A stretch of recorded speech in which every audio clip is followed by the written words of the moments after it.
আমার সংগঠন ছাত্র শিবিরকে আপনি অ্যানালাইসিস করবেন দুইটা ভাবে করতে পারেন। একটা হচ্ছে ইন্টারনাল স্ট্রাকচার কি, ইন্টারনাল অ্যাপ্রোচ কি, এবং ইন্টারনাল তাদের অ্যাক্টিভিটিস কি। একটা হচ্ছে এক্সটার্নাল এক্সপোজার কি। ইন্টারনাল ইস্যুতে আসি। সাপোজ ছাত্র শিবিরের লাস্ট এই যে 1 তারিখ থেকে 2 উইকসের মধ্যে আমাদের 144টা ইউনিটের কমিটি হয়ে যাবে। নেভার এবার কখনো দেখেন এবং দেখবেন না যে ইন্টারনাল কোনো ক্ল্যাশ, কারো কুশপত্র লিখে দাহ, ককটেল বিস্ফোরণ এক গ্রুপের বিরুদ্ধে, কখনোই দেখবেন না। নেভার এবার এটা হয় নাই, সামনেও হবে না, কারণ আমাদের ইন্টারনাল স্ট্রাকচারটা এইভাবে ওয়েল ডেকোরেটেড। আবার দেখবেন এক্সটার্নাল এক্সপোজার কি। সাপোজ ছাত্র শিবিরকে আপনি টেস্ট করবেন দুইটা পাবে, 1 থেকে 5 সাল পর্যন্ত শিবির কি করছে শিক্ষার্থীদের জন্য, অথবা লাস্ট 3-4 মাসে কি করছে। আপনি দেখবেন আমরা সময় পাই নাই, এর মধ্যেও আমরা চেষ্টা করছি একটা সায়েন্স ফেস্ট করার। এটা রাষ্ট্রের দায়িত্ব ছিল, ক্ষুদে বিজ্ঞানীদেরকে নিয়ে এসে এটাকে তাদেরকে সুযোগ প্রদানের রাষ্ট্রের দায়িত্ব ছিল। রাষ্ট্রের দায়িত্ব ছিল 36কে মানে এটাকে ধারণ করা। আমরা এটার জন্য আলাদা করে অনেক বড় পরিসর চিত্র প্রদর্শন করার চেষ্টা করছি। রাষ্ট্রের দায়িত্ব ছিল শিক্ষার্থীদের রেডি করা। আমরা এখন চিন্তা করছি সামনে জাতীয় বিতর্ক উৎসব কিভাবে করা যায়। রিসেন্টলি দেখছি বাংলাদেশের হিস্ট্রিতে খুব কমই জাতীয় বড় বড় বিতর্ক উৎসব হয়েছে, যেটা খুব জাতীয়ভাবে ফেস্টিভ্যাল হয়েছে।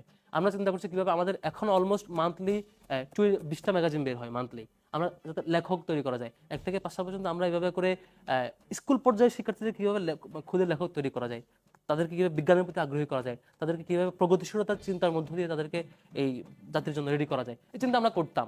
কিন্তু আমাদের করতে দেয় না। এই যে 9 সাল থেকে এই যে 24 সাল পর্যন্ত আমাদেরকে চাপিয়ে রাখার চেষ্টা করছে, তাও আমরা দমে যাই নাই। আমাদেরকে হত্যা করা হয়েছে, আমাদের পরপর কেন্দ্রীয় সভাপতিকে উঠায় নিয়ে গিয়ে রিমান্ডে দেওয়া হয়েছে, আমাদের সবগুলো কেন্দ্রীয় অফিস থেকে থানা অফিস পর্যন্ত সব অফিস বন্ধ করে দেওয়া হয়েছে।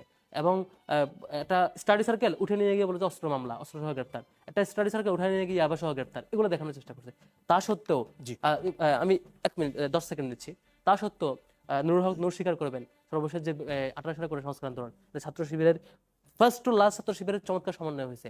এবং মাহফুজ ভাই নাহিদ ভাই স্বীকার করবেন 5 জুন থেকে 5 আগস্ট পর্যন্ত প্রত্যেকটা কর্মসূচি সিদ্ধান্ত গ্রহণ এক্সিকিউশনে ছাত্র শিবির তার মন প্রাণ উজাড় করে দিয়ে ক্রেডিটের বাইরে এসে অনেকটা করছে। তবে আমরা হতাশ হয়েছি শেষের যে ইতিহাস বর্ণনা এবং ক্রেডিটের রাজনীতি, এখান থেকে আমরা পরিচালনা